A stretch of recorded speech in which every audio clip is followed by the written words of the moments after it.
Hello ಸ್ನೇಹಿತರೆ, ಚಳಿಗಾಲದಲ್ಲಿ ನಿಮ್ಮ ಮುಖದ ಕಾಂತಿ ಹಾಗೂ ಸೌಂದರ್ಯವನ್ನು ಹೆಚ್ಚಿಸಲು ಕೆಲವೊಂದು ಟಿಪ್ಸ್ಗಳು.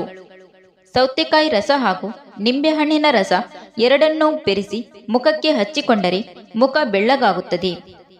ಪಪ್ಪಾಯ ಹಣ್ಣಿನ ರಸ ತೆಗೆದು ಮುಖಕ್ಕೆ ಲೇಪಿಸಿದರೆ ಮುಖದ ಕಾಂತಿ ಹೆಚ್ಚುತ್ತದೆ. ನಿಂಬೆ ರಸ ಹಾಗೂ ಹಾಲಿನ ಕೆನೆ ಕಲಸಿ ಕೈಕಾಲು, ಮುಖ ಹಾಗೂ ಕುತ್ತಿಗೆಗೆ ಹಚ್ಚಿ ಮಸಾಜ್ ಮಾಡಿ 15 ನಿಮಿಷಗಳ ನಂತರ ಉಗುರು ಬೆಚ್ಚಗಿನ ನೀರಿನಿಂದ ತೊಳೆಯಿರಿ. ಹಸಿ ಹಾಲನ್ನು ತೆಗೆದುಕೊಂಡು ಅದನ್ನು ಮುಖಕ್ಕೆ ಹಚ್ಚಿಕೊಂಡರೆ ಒಣ ಚರ್ಮ ಸ್ವಲ್ಪ ಮೃದುವಾಗುತ್ತದೆ. ಚಳಿಗಾಲದಲ್ಲಿ ತಣ್ಣೀರನ್ನು ಸ್ನಾನ ಮಾಡುವುದರಿಂದ ಮುಖದ ಕಾಂತಿ ಹೆಚ್ಚಾಗುತ್ತದೆ ಮತ್ತು ದಿನವೆಲ್ಲ ಉಲ್ಲಾಸದಿಂದ ಇರಲು ಸಾಧ್ಯವಾಗುತ್ತದೆ. ಟೊಮೆಟೊ ರಸವನ್ನು ತೆಗೆದು ದಿನಾಲು ಮುಖಕ್ಕೆ ಲೇಪಿಸಿ ಸ್ವಲ್ಪ ಸಮಯದ ನಂತರ ತಣ್ಣೀರಿನಿಂದ ಮುಖ ತೊಳೆಯಿರಿ. ಇದರಿಂದ ಮುಖ ಮೃದುವಾಗಿ ಮೊಡವೆ ನಿವಾರಣೆಯಾಗುತ್ತದೆ.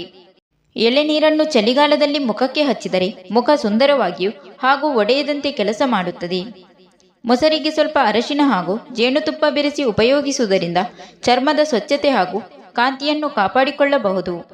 ಚಳಿಗಾಲದಲ್ಲಿ ಸ್ನಾನ ಮಾಡುವ ನೀರಿಗೆ ಕೆಲವು ಹನಿ ಹರಳೆಣ್ಣೆ ಹಾಕಿ ಸ್ನಾನ ಮಾಡಿದರೆ ಮಾಯ್ಚರೈಸರ್ ಸಿಗುತ್ತದೆ. ಚಳಿಗಾಲದಲ್ಲಿ ಚರ್ಮ ಒಡೆಯುವುದರಿಂದ ನಮಗೆ ನೀರಿನ ಸೇವನೆ ತುಂಬಾ ಅವಶ್ಯಕ. ಇದರಿಂದ ಚರ್ಮ ಸುಕ್ಕು ಕಡಿಮೆಯಾಗುತ್ತದೆ. ನಾವು ಚಳಿಗಾಲದಲ್ಲಿ ಸೋಪು ಬಳಕೆ ಕಡಿಮೆ ಮಾಡಿ ಕ್ಲೆನ್ಸಿಂಗ್ ಟೋನಿಂಗ್ ಬಳಸುವುದು ಉತ್ತಮ. ಇಲ್ಲದಿದ್ದರೆ ಕಡಲೆ ಹಿಟ್ಟನ್ನು ಬಳಸುವುದು ಉತ್ತಮವಾಗಿದೆ. ಚಳಿಗಾಲದಲ್ಲಿ ಆಹಾರದಲ್ಲಿ ಮೆಣಸು ಹಾಗೂ ಬೆಳ್ಳುಳ್ಳಿ ಬಳಕೆ ಜಾಸ್ತಿ ಇರಲಿ. ಈ ಪದಾರ್ಥಗಳು ಶೀತವನ್ನು ಕಡಿಮೆ ಮಾಡುತ್ತದೆ.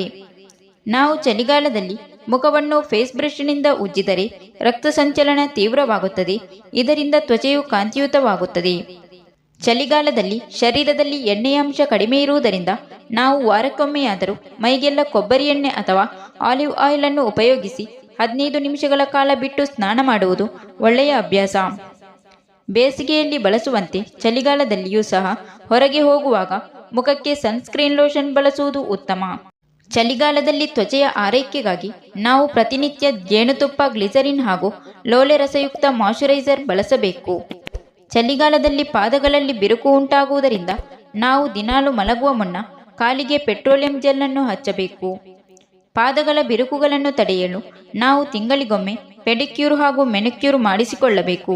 ಇದರಿಂದ ಪಾದಗಳು ಸುಂದರವಾಗಿಯೂ ನೋವುರಹಿತವಾಗಿಯೂ ಇರುತ್ತದೆ. Thank you for watching. Video ಇಷ್ಟ ಆದರೆ ಒಂದು ಲೈಕ್ ಮಾಡಿ, ವಿಡಿಯೋನ ಎಲ್ಲರಿಗೂ ಶೇರ್ ಮಾಡಿ, ಚಾನಲ್ನ ತಕ್ಷಣ ಸಬ್ಸ್ಕ್ರೈಬ್ ಮಾಡಿ.